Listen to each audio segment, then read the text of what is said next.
건물주가 휴게 음식점을 일반 음식점으로 바꿔준대요. 왜 그럴까요?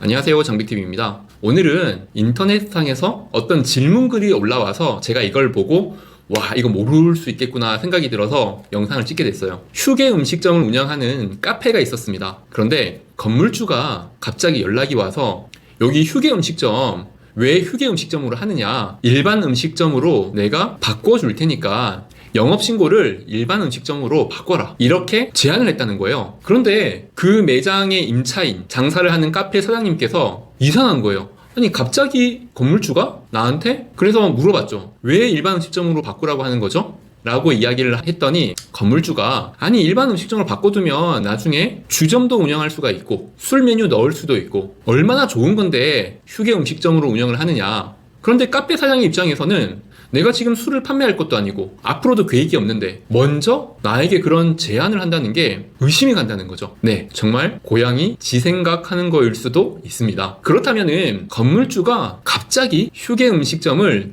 일반 음식점으로 바꾸라고 제안을 한다면 이유가 뭘까요? 합리적인 의심을 한번 해보겠습니다. 건물주가 그렇게 제안하는 이유는 지금 본인의 건물에 어딘가에 불법 증축, 위반 건축물을 만들 계획일 가능성이 있어요. 예를 들자면 옥상에다가 방을 하나 더 짓는 거죠. 옥탑방 같은 거, 불법으로. 아니, 불법 증축을 하는 것과 세입자인 나에게 일반 음식점으로 바꾸라고 이야기하는 이유가 연관성이 있을까요? 있습니다. 건물주에게는 굉장히 중요한 이유가 있을 수 있어요. 그것은 본인의 재산과도 연관이 있습니다. 자, 세입자분은 상관없습니다. 내가 휴게 음식점으로 하다가 일반으로 바꾼다고 해서 나빠질 이유는 거의 없어요. 오히려 제가 항상 이야기를 했지만 휴게 음식점을 할 것 같으면 일반 음식점을 하시라고 말씀드렸죠. 자, 내가 휴게 음식점을 하는데 건물주가 불법 증축을 했어요. 불법 증축을 하면 뭐가 안 된다 그랬죠? 신규 사업자가 안 나올 수 있다고 했죠. 철거하지 않고서는. 세입자인 임차인이 카페를 운영을 하다가 만약에 이제 사업을 접겠다 생각을 하고 폐업을 했다고 가정을 할게요. 그러면 새로운 사업자가 들어와야 되는데 아까 제가 위반 건축물, 불법 증축이 있다 그러면 뭐가 안 된다 그랬죠? 새로운 사업자가 안 나온다 그랬죠. 자, 나는 빠져나가면 새로운 사업자가 못 들어올 수 있어요. 못 들어온다는 것은 월세를 못 받을 수 있다는 뜻입니다. 공실로 둬야 되는. 건물주 입장에서는 굉장히 큰 타격이겠죠. 그게 일반 음식점과 무슨 상관이 있느냐? 자, 계속 설명드릴게요. 그렇다고 한다면 내가 월세를 계속 받기 위해서는 세입자분이 폐업을 하면 안 됩니다. 영업 승계를 해야 돼요. 그런데 여기가 휴게 음식점이에요. 그러면 일반 음식점, 술집이 들어오려고 할 때 사업자가 다르잖아요. 영업 승계가 안 될 수 있겠죠. 세입자는 여기에서 본인도 굉장히 중요해요. 위반 건축물이 있을 때는 어떻게 해야 된다 그랬죠? 폐업하면 권리금 못 받는다 그랬죠. 그런 경우는 반드시 영업 승계를 하셔야 권리금을 받아낼 수 있습니다. 어떻게 보면 위반 건물이 돼버리는 순간 건물주와 나는 같은 목적이 생겨요. 폐업하지 말고 영업 승계하자. 그래서 건물주가 갑자기 휴게 음식점을 일반 음식점으로 바꾸라고 권한다 그러면 어쩌면 이 건물에 위반 건축물이 생길 수도 있겠구나 라고 생각하는 게 합리적인 의심입니다.